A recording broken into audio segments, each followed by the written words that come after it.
अस्सलाम वालेकुम। आज के न्यू ब्लॉग के साथ मैं हूँ इकरा हुसैन शेख। जैसे कि आप सब जानते हैं और जिन्होंने मुझे अभी तक मेरा चैनल सब्सक्राइब नहीं किया हुआ, वो चैनल सब्सक्राइब कर लें। हल्की फुल्की इन्फॉर्मेटिव वीडियोस भी होती हैं, कुछ बहुत डेली रूटीन की वीडियोस भी होती हैं और यूट्यूब शॉर्ट्स तो होते ही होते हैं, तो वो लोग तो आप लोग देख ही रहे होंगे। तो सपोर्ट तो आप लोगों का चाहिए ही चाहिए। हर इंसान किसी न किसी का सपोर्ट चाहता है और मेरे पास तो जब आप जैसे सपोर्टर्स हों तो और क्या ही चाहिए। तो इसके साथ हम अपनी बात शुरू करते हैं वज़न घटाने के लिहाज से, क्योंकि आपको पता है कि मैं आजकल वज़न घटाने के मुहिम पे चल रही हूँ। तो मैं आप लोगों के साथ अपना एक एक्सपीरियंस शेयर करना चाह रही हूँ। जो लोग मतलब वज़न घटाने का प्लान करते हैं लेकिन स्टार्ट नहीं कर पाते, रोज़ाना कल परसों तरसों हो जाता है, उनके लिए।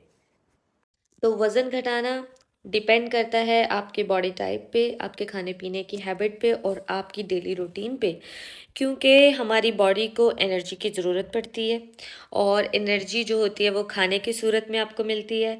और खाना जब आप बिला वजह बहुत ज़्यादा खाएं तो उससे आपको मोटापा आ जाता है। और बॉडी टाइप भी होती है, कुछ बॉडी टाइप्स ऐसी होती हैं जो बिल्कुल स्लिम ट्रिम नहीं हो सकते, क्योंकि आपका स्केलेटन ही ऐसा होता है। ठीक है, वो कहते हैं ना, हड्डी ऐसी है। ठीक है। और कुछ लोग ऐसे होते हैं जो बहुत ही पतले होते हैं, वो मोटा होना चाह रहे होते हैं। तो ये डिपेंड करता है, जेनेटिकली भी डिपेंड करता है। आपकी बॉडी टाइप जेनेटिकली बहुत डिपेंड करती है। और जब आप वज़न घटाने की प्लान पे आते हैं तो आप पहले 2 हफ्ते में तो बहुत ज़्यादा डिमोटिवेट होते हैं। इनफैक्ट इन माय केस मैं पहले 3 महीने जो है ना बहुत डिसअपॉइंट हुई हूँ अपने वेट लॉस से, क्योंकि मेरा वज़न पहले हफ्ते तो 3 किलो गिरा और उसमें वाटर वेट भी था। 3 किलो ऐसे ही नहीं गिरा, मैं आप लोग को गलत मशवरा बिल्कुल भी नहीं दूंगी। और उसके बाद जो है ना एकदम 6 किलो ऊपर ही हो गया। तो मैं बहुत डिसअपॉइंट हुई, लेकिन फिर मैंने अपनी हैबिट चेंज की। नो डाउट मेरे पास एक न्यूट्रिशनिस्ट हेल्प भी रहा है और मैंने जिम भी अपनी जो है ना साथ साथ रूटीन में रखी है। और जिम का हरगिज़ ये मतलब नहीं है कि जिम करने से आपका वज़न फटाफट से घट जाता है, बिल्कुल ऐसा नहीं है। एक पूरा प्रॉपर प्लान है जिसको आपको फॉलो करना पड़ता है। एक तरह से आपको एक रूटीन इस तरह की बनानी पड़ती है कि आपका वज़न घटे, बढ़े ना। तो भाई मुझे न्यूट्रिशनिस्ट की ज़रूरत क्यों पड़ी, क्यों मैं एक नॉर्मल डाइट फॉलो नहीं कर सकती थी? क्योंकि मेरी रूटीन डेवलप नहीं हो रही थी। मैं हर मुमकिन कोशिश करी थी, लेकिन फिर भी मैं कोई ना कोई जंक खाना शुरू कर देती। Once in a blue moon आप जंक खाते हैं, ठीक है, आप रूटीन में नहीं खाते हैं तो फिर इट्स फाइन। क्योंकि इंसान एक मतलब फितरतन हमारी एक हैबिट होती है, ख़ासतौर पे मेरे जैसे बंदे की जो फूडी होता है, कि उसने हर चीज़ ट्राई करनी है खाने पीने में, कि उस रेस्टोरेंट का खाना कैसा है, उस कैफ़े का खाना कैसा है। तो ये चीज़ चलती है जब आप एक महदूद हद तक रहें, लेकिन जब आप रूटीन का पार्ट बना लें और रोज़ाना के लिहाज से कभी लाटेस पी रहे हो, फ्रैपेस पी रहे हो और वो भी हाई कैलोरिक, तो फिर आपकी आप जा समझ ही सकते हैं, मोटापा तो फिर आते ही आते गिफ्टेड रहता है। तो इस केस में मैंने न्यूट्रिशनिस्ट को बिल्कुल हायर किया और रूटीन मैंने फॉलो की। पहले 3 महीने में बहुत डिसअपॉइंट हुई और उसके बाद मेरा वेट लॉस शुरू हो गया। क्या हुआ कि पहले 3 महीने मुझसे रूटीन डेवलप हो ही नहीं पा रही थी। नो डाउट मेरा जिम, मतलब मैं जा रही थी जिम, का ये मतलब हरगिज़ नहीं होता है कि आप फटाफट से वेट रिड्यूस कर लेंगे। बिल्कुल ऐसा नहीं होता। आपको कार्डियो भी रखना पड़ता है रूटीन में, आपको स्ट्रेंथ ट्रेनिंग भी रखनी पड़ती है रूटीन में। और स्ट्रेंथ ट्रेनिंग में आपको वेट लिमिट रखनी पड़ती है, क्योंकि जब आपने वेट रिड्यूस करना होता है तो फॉर द टाइमिंग शुरू में आप सिर्फ जो है ना रेप्स पर डिपेंड करते हैं और फिर आहिस्ता आहिस्ता आप जो है वेट ऐड करना शुरू करते हैं जैसे जैसे आपका फैट वेट रिड्यूस होना शुरू हो जाता है, क्योंकि मसल वेट हमेशा जो है मेटाबॉलिज्म को आपके इंक्रीज करता है और अल्टीमेटली आपका फैट वेट जो है वो रिड्यूस होना शुरू हो जाता है, उसको बर्न करना शुरू कर देता है। लेकिन ये स्टेप बाय स्टेप प्रोसेस होता है जो आप एक प्रॉपर जब गाइडलाइन से फॉलो करें तो फिर आप एक अच्छे तरीके से वेट रिड्यूस कर लेते हैं। तो फिर मैंने जो है जब एक प्लान फॉलो किया तो उससे मुझे शुरू में तो नो डाउट मैं बहुत डिसअपॉइंट हुई, लेकिन बाद में मुझे हेल्प मिलनी शुरू हो गई और एक रूटीन मेरी डेवलप हो गई कि फिर जहाँ मैं रोज़ाना के लिहाज से जंक खा रही थी, मैंने फिर जो है ना थोड़ा स्लोली स्लोली ये करना शुरू किया कि once in a blue moon, week wise, week में एक दिन जो है उसमें चीट मील खा लिया और अगर तो कोई मतलब न्यू रेस्टोरेंट या कोई दावत वगैरह में बड़े ख्याल से खाना कि मैंने सिर्फ प्रोटीन पे जो है हाथ अपना जो है वो भारी रखना है।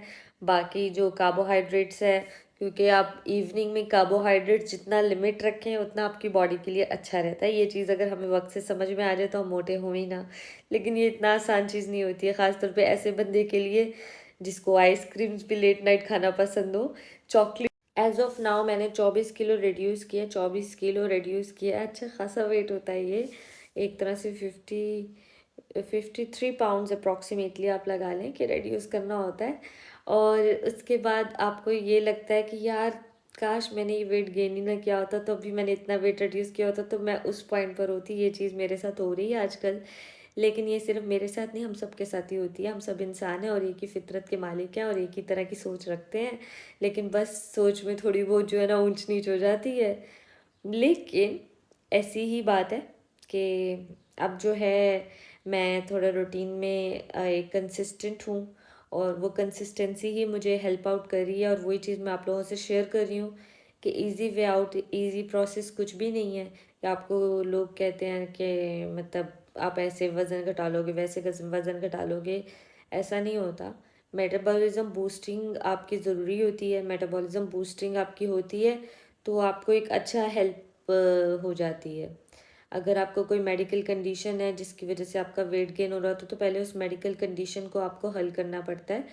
डायग्नोसिस के बाद, उसकी ट्रीटमेंट के बाद आपका वेट लॉस होना शुरू हो जाता है। फिर जो ख़वातीन एक्सपेक्टेड होती हैं और बाद में उनका जो है प्रेगनेंसी वेट रिड्यूस करना होता है, तो वो भी अगर एक प्रॉपर प्लान फॉलो करें, ठीक है, प्लान भी क्या, आप अपनी एक रूटीन अच्छी बना लें हेल्दी लाइफस्टाइल की, तो वो भी जल्दी रिड्यूस कर लेती हैं। उनका तो वैसे भी मतलब टेम्परेरी होता है वो वेट जो होता है, और वो विद टाइम रिड्यूस हो जाता है। लेकिन ये सब बात है कंसिस्टेंसी की, इसमें कीवर्ड आ जाता है कंसिस्टेंसी। जितना हम कंसिस्टेंट रहेंगे और उतना जो है हमें रिजल्ट मिलेगा ही मिलेगा। तो आज के लिए फिर इतनी ही बातें काफ़ी हैं। तो इंशाल्लाह साथ साथ मैं आप लोगों को और अपडेट करती रहूँगी कि स्टबर्न वेट की क्या कहानी रही है। फ़िलहाल स्टबर्न वेट पे जो है मेरी वर्किंग चल रही है, और इंशाल्लाह जैसे ही मेरा जो है कोई वेट रिड्यूस होगा, चाहे किलो 2 किलो, मैं आप लोग को ज़रूर बताऊँगी, ताकि एक तरह से मेरी वजह से किसी ना किसी को मोटिवेशन मिल जाए, ख़ास तौर पे ख़वातीन में से। क्योंकि ख़वातीन जो है ना वो वेट को लेके काफ़ी परेशान रहती हैं, ताने सुनती रहती हैं, है ना? ख़ास तो बड़े ताने मिलते हैं यार। इसी के साथ आपका सपोर्ट बहुत ज़रूरी है, तो मुझे इंस्टाग्राम पे भी फॉलो कीजिएगा, फेसबुक पे भी, और यूट्यूब पे मेरा चैनल ज़रूर सब्सक्राइब कर दीजिएगा, ताकि आप में से एक एक बंदा भी जो फॉलो करता है या सब्सक्राइब करता है तो उससे मुझे एक मोटिवेशन मिलती है, एक पॉजिटिव मेरे जहन में चीज़ आती है कि मैं कुछ ना कुछ अच्छा शेयर करूं, कोई ना कोई इन्फॉर्मेटिव वीडियो शेयर करूं आप लोगों के साथ। तो विद टाइम मैं अपने कंटेंट पे वर्किंग कर रही हूँ,